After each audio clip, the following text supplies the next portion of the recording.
Good evening friends.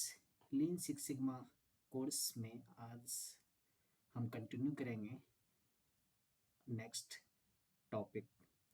पहले हम थोड़ा सा रिवीजन कर लेते हैं। लास्ट वीडियोस में हमने स्टडी किया था Lean Six Sigma in my language, जिसमें हम देखे थे कि profit equal to revenue minus cost और that is possible by Lean Six Sigma only. So हम कह सकते हैं प्रॉफिट, रिवेन्यू एंड कॉस्ट का कॉम्बिनेशन है। रिवेन्यू बढ़ाएंगे और कॉस्ट को रिड्यूस करेंगे। तो उसका हम देखे थे एक फार्मूला के तहत कि हम रेवेन्यू कैसे इंक्रीज करेंगे। Increase revenue by having new customers. Having new customer is only possible bye having satisfied customers, and they are giving us the new business, and they also refer to the new customers, so that our business will increase, customer base will increase, and that will be possible with satisfied customer. So how we are going to satisfy the customer? By providing the high quality products and services, whatever we service and we supply them at present. So best way is to give the high quality products, और वो high quality products is only possible to have reduced defects and variations continuously with consistency. जब हम ज़्यादा दिनों तक किसी customer के साथ बिजनेस करते हैं तो इससे ये साफ शो होता है कि हम लोग क्वालिटी प्रोडक्ट्स दे रहे हैं और with minimal defects and variations. तो कंसिस्टेंसी उतनी अच्छी बनी रहती है हमारी प्रोडक्ट की, तो कस्टमर सेटिस्फाइड रहते हैं, और कस्टमर सेटिस्फाइड रहते हैं तो हमें इंक्रीज रेवेन्यू इंक्रीज करने में हेल्प करता है। उससे हमारी और हमारी ऑर्गेनाइजेशंस की प्रॉफिटेबिलिटी बेस इंक्रीज होती है, और ये ओवरऑल पॉसिबल है सिक्स सिग्मा में। सो आई होप आप समझ गए होंगे कि सिक्स सिग्मा का क्यों इम्पोर्टेंस है हमारे ऑटोमोटिव सेक्टर्स में, अदर सेक्टर्स में as well, but since I am talking here for the automotive and railway components manufacturing, so that is why we need to have lean six sigma principles. आज 2026 का initial stage है जहाँ पे हम लोग को most importantly ये implement करनी चाहिए अपने प्रोसेसेस में। So let's see the next today's classes. The next topic is how to decrease the cost. To decrease the cost हमने इससे पहले देखा increase revenue, now we will see the decrease cost. Cost को decrease हम कर सकते हैं friends, decrease time and increase speed. जो भी हमारे पास रिसोर्सेज या मशीनरीज है या प्रोडक्शन टाइम है, cycle time, lead time, takt time, हम ज़्यादा से ज़्यादा टाइम को रिड्यूस कर सकते हैं। मतलब जो अननेसेसरी टाइम हम स्पेंड करते हैं किसी प्रोडक्ट को, क्वालिटी प्रोडक्ट को बनाने में, उसको रिड्यूस करने के बारे में सोचना चाहिए, और हमारी speed of productions, quality productions भी बढ़ाना चाहिए। जैसे हम एक प्रोडक्ट 1 मिनट में बनाते हैं तो कुछ ऐसा हम टूलिंग्स या ऐसा कुछ हम ऑटोमेशंस या अपने जिग्स फिक्सर्स या मशीनरीज की कैपेसिटी को, मोल्ड को, टूल्स को बढ़ाएं, ताकि एक बार में हमारा 1 मिनट के साइकिल टाइम में 50, 100 what ever possible way product बन जाए। तो इससे हमारा क्या होगा, रेट ऑफ प्रोडक्शन इंक्रीज हो जाएगा, और ओवरऑल जो प्रोडक्शन टाइम है, साइकिल टाइम है, वो कम हो जाएगी। इससे हम अपने कस्टमर को जल्दी जल्दी प्रोडक्ट दे सकते हैं as per minimum lead time, and supply को अच्छी तरीके से फीड कर सकते हैं। और जितना जल्दी हम प्रोड्यूस करेंगे और कस्टमर को देंगे तो that is directly related to the sales and marketing.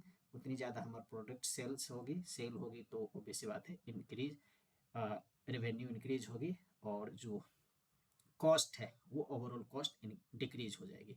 It means so decrease time and increase speed is only possible by having optimized process. जो भी हमारे पास डिफाइंड प्रोसेस है, प्रोसीजर्स है, स्टेप्स है किसी वर्क को या प्रोडक्ट को फिनिश करने के लिए, उस पर्टिकुलर प्रोडक्ट को बनाने के लिए जो पर्टिकुलर प्रोसेस डिफाइंड है उसको ऑप्टिमाइज करना चाहिए। उसके अंदर वेरिएशंस, वेस्ट्स, ये सारी चीज़ों को रिड्यूस करना चाहिए, ताकि सटीक तरीके से हमारा प्रोडक्ट बने उस प्रोसेस में। और वो ऑप्टिमाइज्ड प्रोसेस तभी हो सकता है जब वहाँ से हम जितने भी टाइप्स ऑफ वेस्ट है या वेरिएशंस है उसको हम रिड्यूस करें, एलिमिनेट करने का कोशिश करें। जनरली जनरली हम लोग 7 वेस्ट बोलते हैं। Now it is also called as 8 waste. The 7 waste that is having a short form that is called a down time. Defect को रिड्यूस करेंगे, ओवर प्रोडक्शन को रिड्यूस करेंगे, वेटिंग्स जो हमारे WIP में वेटिंग्स रहता है प्रोडक्ट, उसको हम कम से कम करके जल्दी से जल्दी फिनिश करने का कोशिश करेंगे। नॉन यूटिलाइज टैलेंट, यदि हमारे पास कोई ऐसी टैलेंट्स है उसको हम बेहतर तरीके से यूटिलाइज करेंगे ताकि अच्छी रिसर्च एंड डेवलपमेंट हो और अच्छी प्रोडक्टिविटी को एनकरेज कर सकते हैं हम लोग। फिर है मोशन, अननेसेसरी मोशंस नहीं होना चाहिए प्रोडक्ट की, कि एक प्रोडक्ट यहाँ बन रही है फिर वो एक लीड टाइम के तहत दूसरी जगह जा रही है, फिर वहाँ से प्रोडक्ट बन रही है और मोशन हो रही है, फिर हम वेट कर रहे हैं, फिर आ रहे हैं जा रहे हैं। इससे क्या होती है, प्रोडक्ट की मोशंस ज़्यादा होती है और उससे हमारी प्रोडक्टिविटी कम हो सकती है।